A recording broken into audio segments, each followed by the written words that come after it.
ஸ்ரீமத் ராமானுசாய நம. ஸ்ரீ வரவரமுனிய நம. ஸ்ரீ ஸ்தாசேன மகாகுரவே நம. நாம் கடந்த நாட்களாக திருக்கோளூர் பெண்பிள்ளை ரகசியம் என்ற வார்த்தைகளை அவர் பெண்பிள்ளைக்குரிய எம்பெருமான சம்பாஷணையையும் அனுபவித்தருகின்றோம். நேற்று வரை 65வது வார்த்தை மட்டும் அனுபவித்தோம். இன்று 66 வார்த்தைகள் தொடங்கி அனுபவிக்கலாம். 66வது வார்த்தை, அந்தாதி சொன்னேனோ அமுகனாரை போல. அந்தாதி சொன்னேனோ அமுகனாரை போல. இதுவும் 62வது பாசுரமான அத்வைத்தம் வென்றேனோ எம்பெருமானாரை போலன்னு சொன்ன எம்பெருமான் அத்வைத்தம் வென்ற அத்வைத்தம் சங்கராச்சாரியர் மதத்தை கண்டித்து வென்ற விஷயத்தை, அதே போல் இதுவும் எம்பெருமான விஷயமே. உடையவர் காலத்தில் திருவரங்கத்தை வைத்திருக்கச்ச பெரிய கோயில் நம்பி அப்படின்னு ஒருத்தர் என்ன இருக்காருனாக்க, மகா வித்வான், சாஸ்திரத்தில் நல்ல பாண்டித்யம் பெற்றவர்.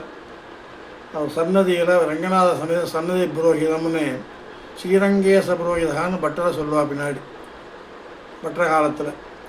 அதனால் இவர் பேர் காலத்தில் ஸ்ரீரங்கேச புரோகிதான்ட்டு இதை பஞ்சாங்கம் வாசிக்கிறது, அந்தந்த புரோகிதம் இதை செய்கிறதெல்லாம் பெரிய நம்பிங்கிற அமிர்தனார் புராண படனம் எல்லாம் செஞ்சுட்டு இருந்தார் அங்கே திருவரங்கத்தில்.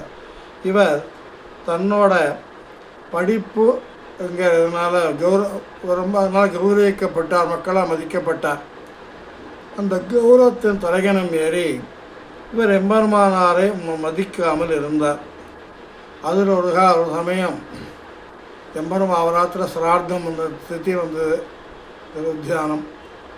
அப்போ எம்பெருமான் யாராவது போக்தா எனக்கு வேணும் 2 பேர் சாப்பிட்றதுக்கு முடியுமாரா, அனுப்ப முடியுமான்னு கேட்கச்ச, சரி கூறத்தாழ்வான் நீ போயிட்டு வா அப்படின்னு.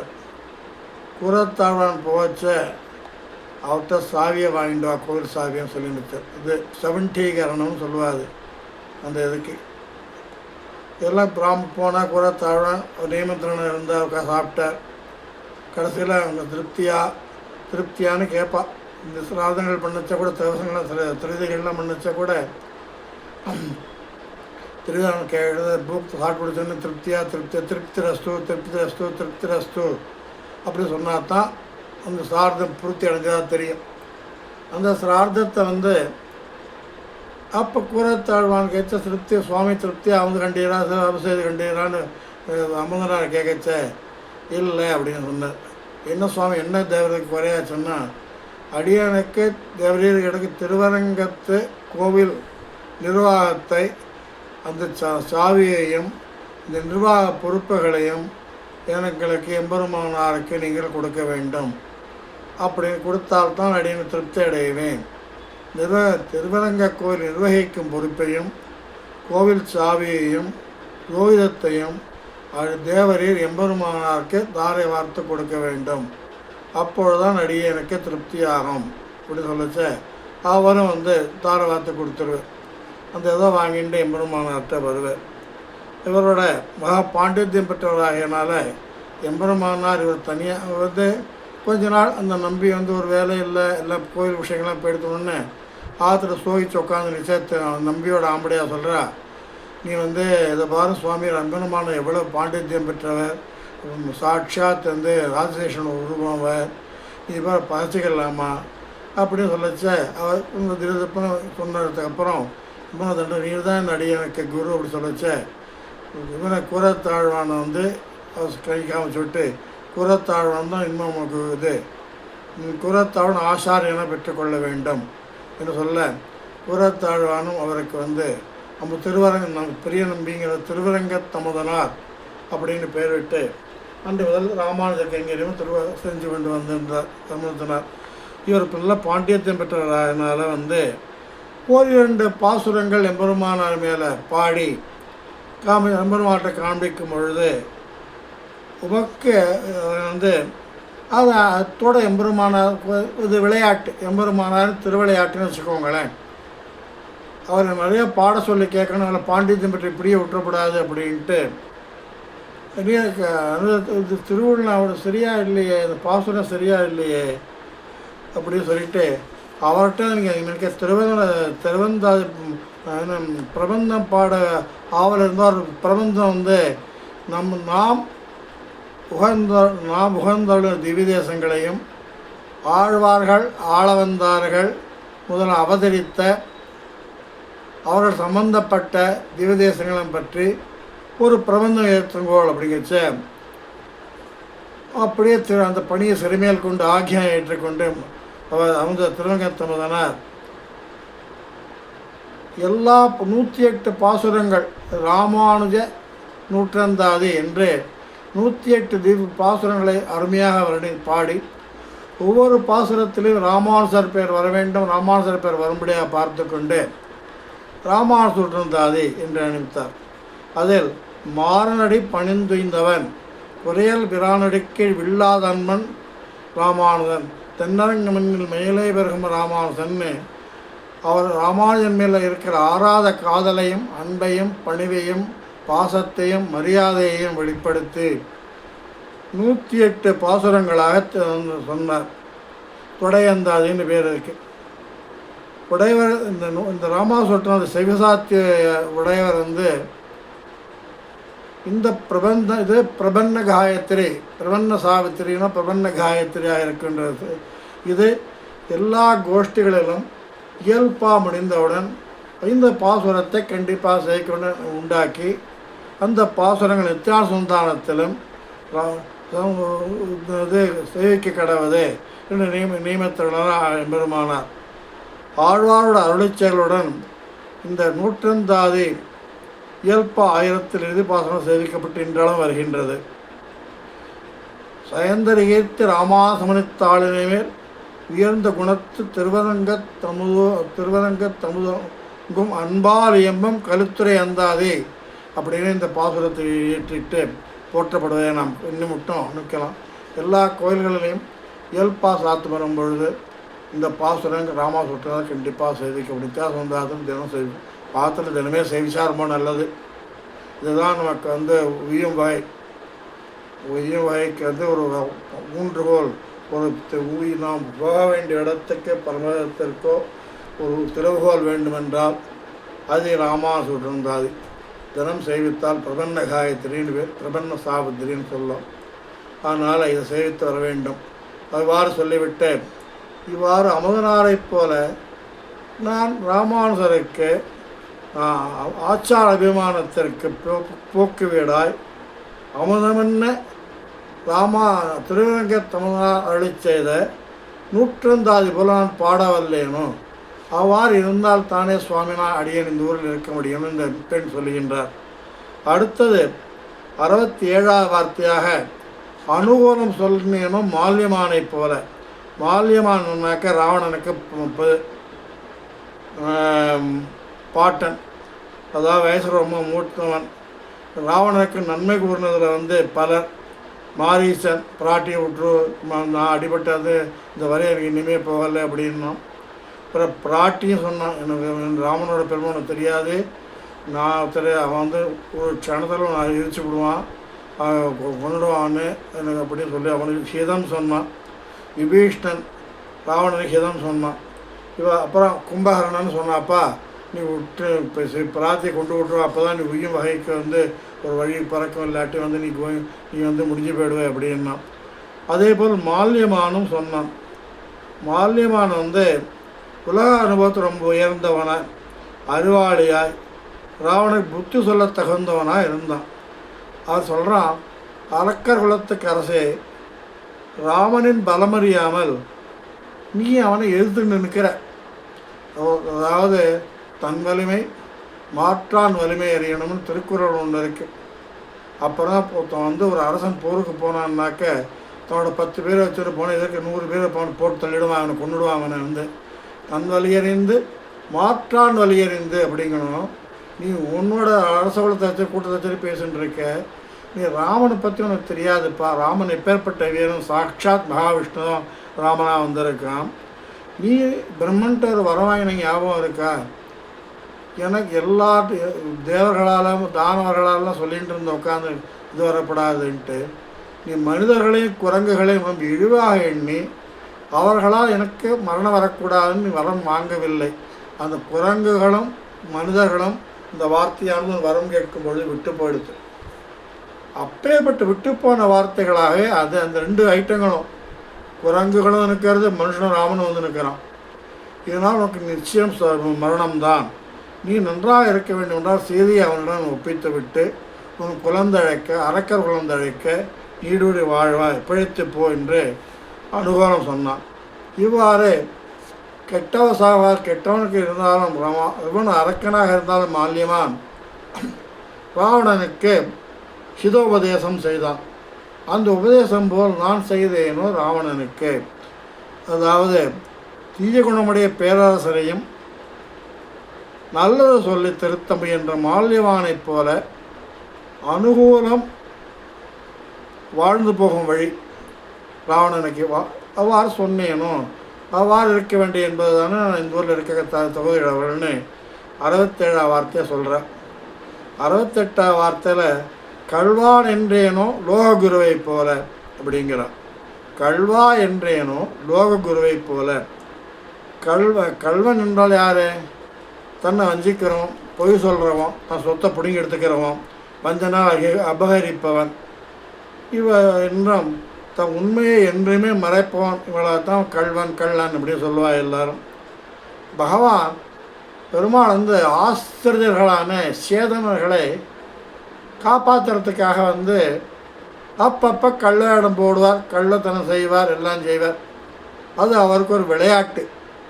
அது நமக்காக, அவருக்காக போடவில்லை, நமக்காக போட்டு நம்மளை காப்பதற்காக அவ்வாறு கள்ளவேடம் செய்கின்றார் எம்பெருமான். மகாபலி யாகசாலையில் எம்பெருமான் குரல்மானியாய் நுழைஞ்ச போது அவரோட குலகுரு அசுரகுரு சுக்கராச்சாரியார் அவன் வந்திருக்கிறவன் நாராயண சாமான குள்ளன் கிடையாது, என்ன இவன் 3 வரியை 3 உங்களை நாசம் பண்ண தான் உள்ள நுழைஞ்சிருக்கான், அவன் கேட்குறது ஒன்றையுமே ஒத்துக்காதீங்கன்னு சொல்லி அவனுக்கு கள்ளன் கள்வன் என்று, இவன் கள்வன் வந்திருக்கான வாமனன், அவன் கள்வன் கள்ளன். அதனால் அவனுக்கு அவன் சொல்லி சொன்னார் லோககுரு அப்படின்னுவார். அதாவது அவர் பங்கப்பட்டு போனார். இவர் உடனே கமண்டலத்தில் போய் உட்கார தண்ணி தாரவாக்க போச்ச தந்தோம் தந்தோம் தந்தோம்னு சொல்லி மகாபலி கேட்ட மூடைய குளிக்க போகிறதுக்கு கொடுக்கச்ச கண்ணு கண்டியிலேருந்து இது தண்ணி தாரவாக்க ஹோட்டலுக்கு உட்காந்துட்டு இப்போ தர்பத்தால் சுக்கரன் கண்ணை துரும்பாக்கிறே சக்கரை கையன். அங்கங்கே சக்கரைக்காய் வந்தது, கிடச்சிருந்தவன் 1000 துரும்பு இதுதானு உனக்கு தர்பகுச்சி தானே, அது வச்சு கண்ணை குடஞ்சிருக்கு, கொஞ்சம் வாயில் இப்படி இருக்கிற வாய்க்குள்ளே உள்ளே விட்டு குடஞ்சி இருக்கச்ச அது என்ன ஆகுது, கண்ணு போடுத்து ஒரு கண்ணு சுக்கரனுக்கு சக்கரை கையனு சுக்கரனை துரும்பால் சுக்கரன் கண்ணை துரும்பால் கிளறிய சக்கரை கையனே. இப்படி பெரியாளர் பாசுரம் அச்சோங்கிற பாசுரத்து ரொம்ப அருமையான பாசுரம். இது அவ்வாறு கண்ணன் அவனை கள்வன் என்று சொன்னான் சுக்கரன். கள்ளத்தனம் பண்ணி அவனை வாங்க வந்திருக்க அப்படின்ட்டு. அதை இவன் எப்படி லோககுருன்னு சொல்கிறது உச்சிதமாகாது. இவன் அசுரகுரு, பெருமாள் செய்ய வேண்டிய காரியங்கள் தடையாக இருந்திருக்கான். அப்பேற்பட்ட என்ன சொல்ல முடியும்? இதுக்கு நம்மளுக்கு யாரை அப்போ லோககுருன்னு சொல்லலாம்? சொல்லலாம், 2-3 பேர் இருக்கா, நம்மக்கிட்டே இருக்கா. ஆழ்வார்கள் நமக்கு குலபதியான நம்மாழ்வார் எம்பெருமான அடிக்கடி கள்வன் கள்வன் அப்படின்னு பாடுவார். இவர் லோககுருன்னு சொன்னால் மிக உச்சிதமான வார்த்தை. கள்ளவேடத்தை கொண்டு போய் புறம்புக்கவாறும் திருவாமொழி 5ஆம் பத்தில் 4ஆம் திருமொழி. கள்ளவேடத்தை கொண்டு போய் புறம்புக்கவாரும்னு அதாவது எம்பெருமான் என்ன ஒரு இடத்துல அசுரர்கள்லாம் நர்மதை ஆற்றில் வந்து கரையில் வந்து அசுரர்கள்லாம் வேத மார்க்கத்தில் போய் நல்லா வேதங்களை படிச்சுட்டோ அத்தியானம் பண்ணிட்டோ அவளை வந்து வேதங்களை படிச்சு செஞ்சுன்னு அவள் பெருமாளே கிடையாதுன்னு அக்கிரமங்கள்லாம் செய்ய ஆரம்பிச்சுடுறாள். அவளை எப்படி அப்பாடு வேதங்கள் படித்தவா அவளை வேதங்களை வென்று அழைக்க முடியாது. அப்படிங்கச்சு யாராக பிறக்கணும்? புத்தாவதாரம்னு ஒரு புத்தாவதாரம் எடுத்த பெருமாள். இந்த புத்தாவதாரத்தில் எப்படின்னாக்க வெள்ளை வஸ்திரம் சாய்த்துண்டு வேதங்களை பற்றியும் குறை சொல்லிண்டு வேதங்கள்லாம் போய் நீ தான் உண்மை, இப்படி காக்கிறது நீ உண்மை, நான் உண்மை, நீ சாப்பிட்றது உண்மை, அனுபவிக்க அத்தனையுமே உண்மை, அதனால் வேதங்கள் அனைத்தும் போயின்னு ஒரு மார்க்கத்தை உண்டாக்கினார். அதுதான் புத்த மதம். வேதங்கள்லாம் போய் அதெல்லாம் கிடையாதுங்கிற மாதிரி அவா சொல்ல அவர்களும் கொஞ்சம் கொஞ்சமாக தன்னோட இதை வேதங்கள் மார்க்கத்தை விட்டு சந்தியாதனம் கோமம் மடலாம் விட்டுட்டு அந்த வழியில் வந்தால் இவர் வழியில் வந்து போச்சே அவளோட அத்தனை வேத சக்திகள் அழிஞ்சு போயிடுது. அழிஞ்சு போனோன்னா அந்த அவதாரம் எடுத்திருக்க புதாவதாரம் வெள்ளை வேஸ்திரம் தரித்து கொண்டு யமுனையாற்றில் வளர்ந்து கொண்டு இருந்தார். கையில் மயில் பீலியோட. புத்தா ஜெயினர்களுக்கெல்லாம் கையில் ஒரு மயில் பீலியை சென்றிருப்பாள். மயில் பண்ண போகச்சே வந்து கீழே பெருக்கிண்டு எறும்புகளுக்கும் தோகம் பண்ணப்படாது, எறும்புகளுக்கு வரப்படாது, மழை வீழ்ச்சியில் போகிறோம்னு போகல வீசுன்னு பெருகிட்டு போவாள். கை ஒரு பெரிய கட்டை மயில் கட்டை வச்சு மயிலறையை கட்டை வச்சுட்டு அவள் பௌத்த மதம். அப்பேற்பட்ட வேதத்தை எடுத்த வந்து அவளை கொஞ்சம் கொஞ்சமாக வைதிக மதத்துலேயும் தோக்கடித்து விதண்டாவாதங்கள் ரொம்ப அசுர குணங்களை உண்டாக்கப்பட செஞ்சு அப்புறம் அழித்தார். அப்படிங்கிறது தான் புத்தாவதாரம் அப்படிங்கிற பேர். அதைத்தான் கள்ள வேடங்கொண்டு போய் புறம்போக்கவாரம் அப்படின்ட்டு நம்மளோட பாடியிருக்கார். கள்ள வேடம் போட்டு புத்தாவதானமாக போகிறார். கையில் வந்து வெள்ளை வேஷ்டி கட்டிட்டு வெள்ளை வஸ்திரம் எடுத்துட்டு அந்த கும்பலுக்கு நடுவே நான் தான் உண்மை, நான் பார்க்கறது, நான் சொல்கிறது அது அத்தனை அந்த மதக்காரெல்லாம் இவர் ரொம்ப பிடிச்சிருந்தது.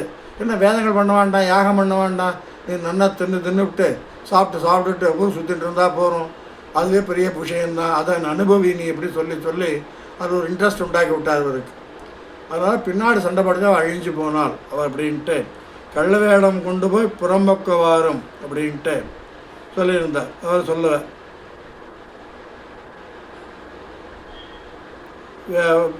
புத்த வேடம் கொள்வன் நான் மாவலை மூவடிதா என்ற கல்வனை அப்படின்ட்டு மாவலி சொல்லிச்ச அங்கே ஆழ்வார் நம்மாழ்வார் வந்து பெருமாளை கல்வன் அப்படிங்கிறார்.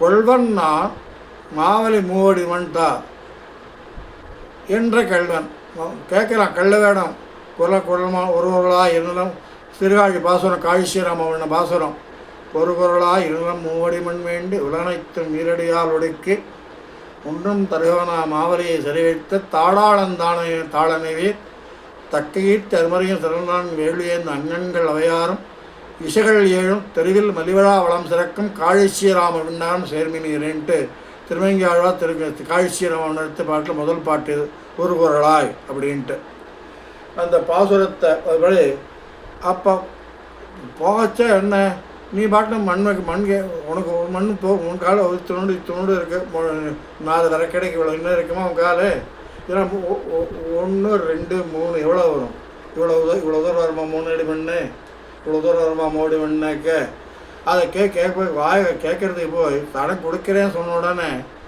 திருவிக்கிரமம் அடுத்திய நீ கல்வன் இல்லாமல் நீ கள்ளன் தான்ப்பா, கள்ள வேடம் போட்டுட்டு தான் மாவலிக்கிட்ட போனேன், பெருமாண்ட விஷ்ணுவை கை சங்கி சக்கரத்தோடு போனால் கொடுப்பான சந்தேகம்தான் ஆகும்.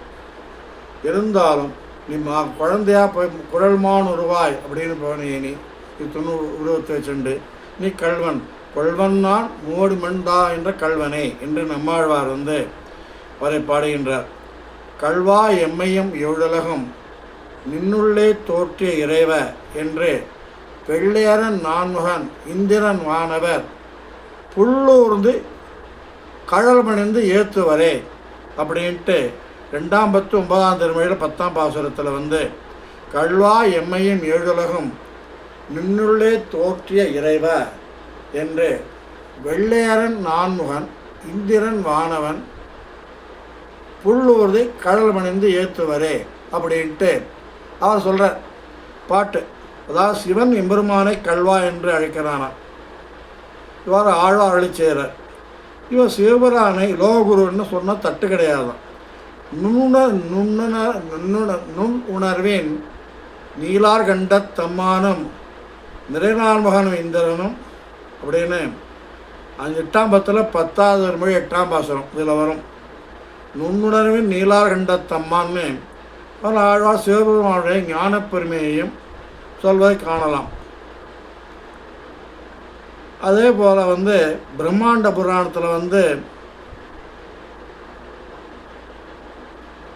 புராணம் சொல்ல இப்போ ஈஸ்வரன் என்று சிவனை இந்த பிரம்மாண்ட புராணம் சொல்கிறது.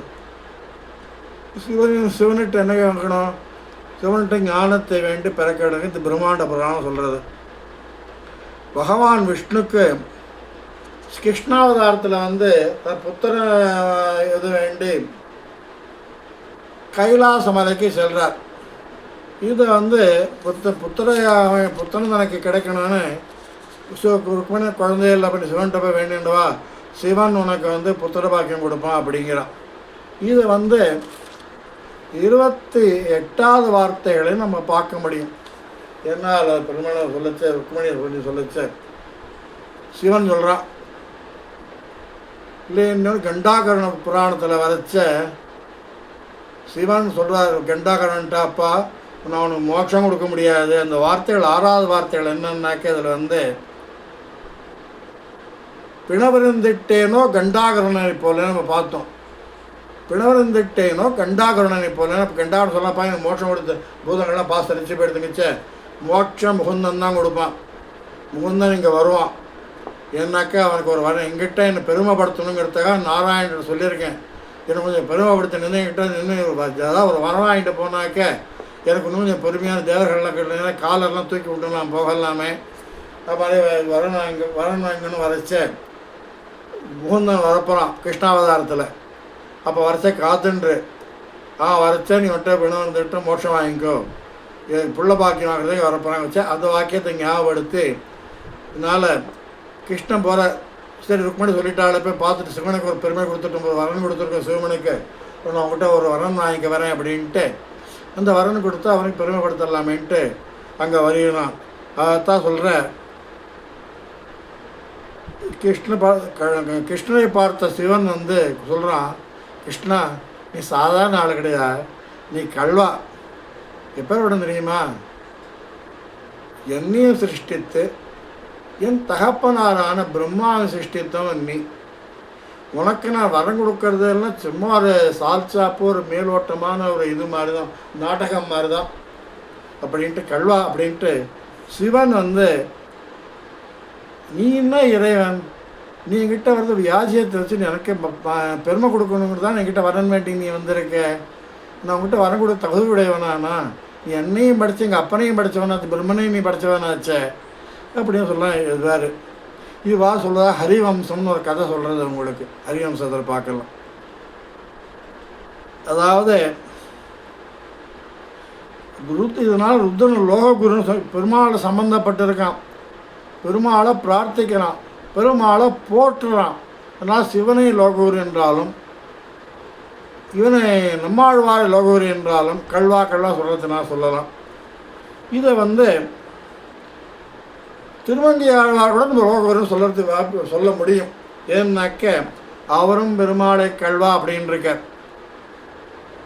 நீரகத்தாய் நெடுவரையின் திருநெடுந்தாண்டகத்தில் பார்க்கச்ச திருநெடுந்தாண்டக பாசுரம் என்னன்னாக்க 8வது பாசுரத்தில் திருநெடுந்தாண்டகத்தில் நீரகத்தாய் நெடுவரையின் உச்சிமேலாய் நிலாதுங்கள் துண்டத்தாய் நிறந்தகச்சு ஊரகத்தாய் ஒன் திரை நீர் வெக்கா உள்ளாய் உலகமேத்தும் காலகத்தாய் கார்வானத்துள்ளாய் கல்வா அப்படின்னு பெருமாளை கூப்பிட்றவர். அதனால் அந்த பாசுர பெருமாளை கூப்பிட்ற கல்வா அப்படின்ட்டு. அதாவது அவர் ஏன் கல்வன் அழைக்கிறார்? பெருமாள் தன்னை காட்டாமல் வெளிக்காட்டாமல் கள்ளத்தனம் செய்கிறதுனால் அவரை கள்வன் என்று அழைக்கின்றார். அதே இன்னொரு பாசுரத்தில் பார்க்கச்ச திருக்கண்ணமங்கைய பாசுரத்தில் பெருமாள் கேட்குறார்.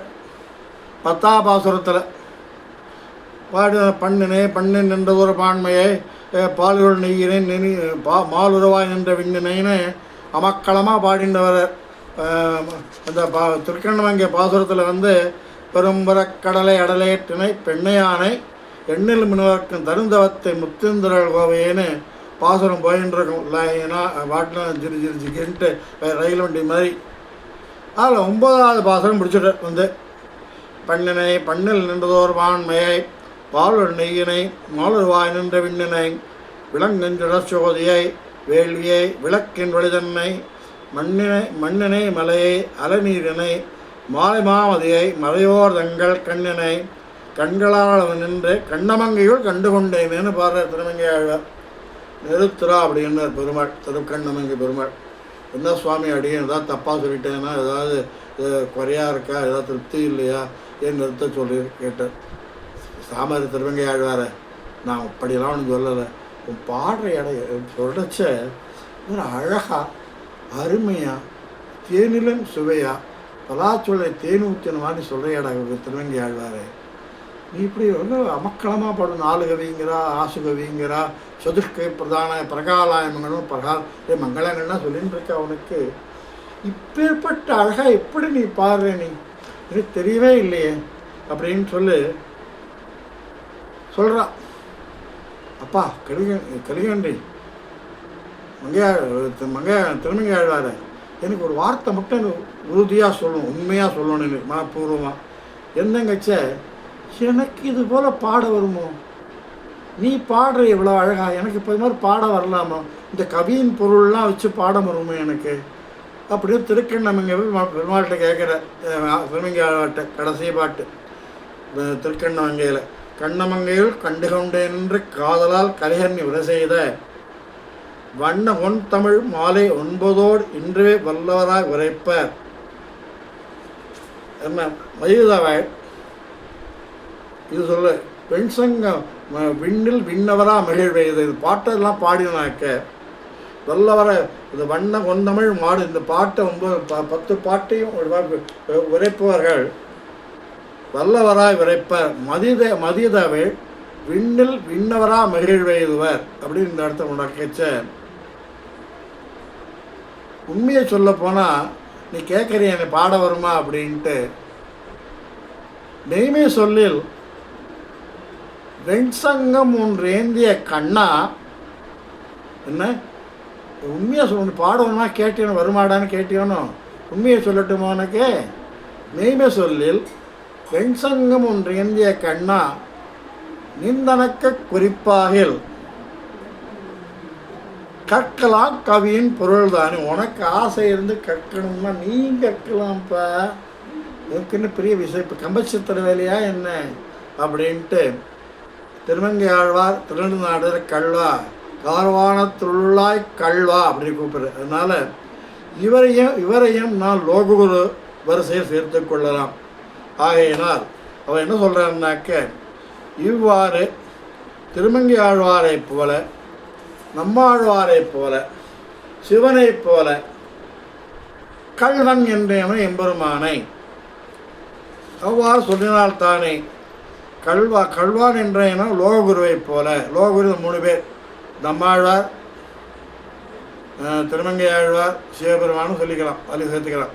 அதனால் இந்த 3 பேரும் லோககுரு என்று அழைக்க, கல்வன் என்றேனும் இந்த 3 பேர் லோககுருவை போல. அவ்வாறு பெருமாளை நான் கல்வன் என்று அறிந்தால் தானே நான் இந்த ஊரில் இருக்கணும் அப்படின்னு சொல்கிறான். இத்துடன் இன்றைய 65, 66, 67, 68 அந்தாது சொன்னேனும் 66 வார்த்தையான அந்தாது சொன்னேனும் அமுதனாரை போல என்ற வார்த்தையும், 67 வார்த்தையாக அனுகூலம் சொன்னேனும் மால்யமானை போலவும் கல்வன் என்றேனும் லோககுருவை போலவும் என்ற இந்த 3 வார்த்தைகளை இந்த அனுபவித்தோம். நாளை இது தொடக்கமாக மறுபடியும் அனுபவிக்கலாம். ஆழ்வார் எம்பெருமானா ஜிய திருவடிகளே சரணம், ஆசாரிய திருவடிகளே சரணம். அடியே கார்பங்காடு இளங்காடு ஸ்ரீனிவாச ராமானுஜதாசன்.